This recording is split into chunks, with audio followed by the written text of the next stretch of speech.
You know, there's been a lot of focus and a lot of talk about how Trump has done better with Latinos, has done better with African Americans. I think we've lost the fact that if Joe Biden wins Pennsylvania, it's because of black vote. If he wins Arizona, it's because of the 75% supportive Latino vote. In Wisconsin, 135,000 Latinos voted and gave him 70+ support.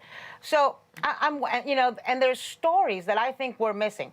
We just elected a Latino senator. Nobody's talking about that. Yeah, you know, Latino vote. New Mexico. Exactly. Yeah. 12 Republican women were just elected. In 2018, it was one. So what are the storylines that you think have been lost in the midst of, you know, the recount drama, which, of course, has got us all obsessed and on the verge of a nervous breakdown?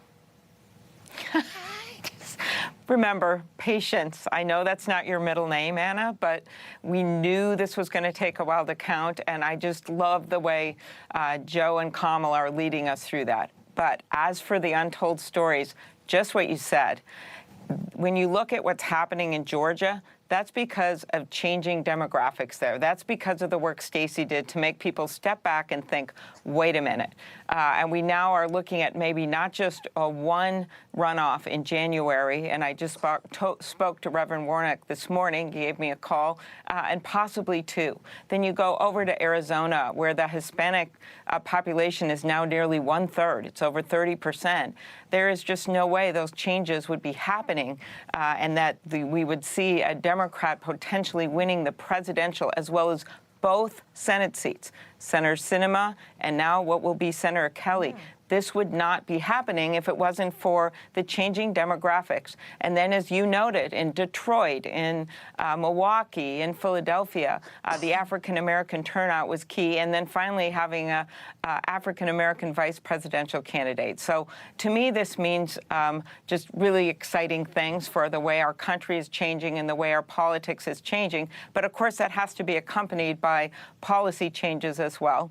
And then I think, don't forget the blue wall and what happened in Pennsylvania, Wisconsin, Michigan, Minnesota.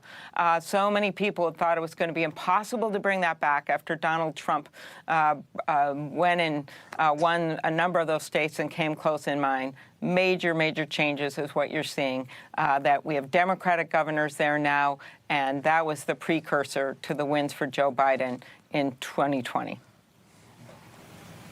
You know, one of the things that I'm really looking forward to is a new cabinet. I really would love to see. I think Joe Biden will surround himself with smart people like you. And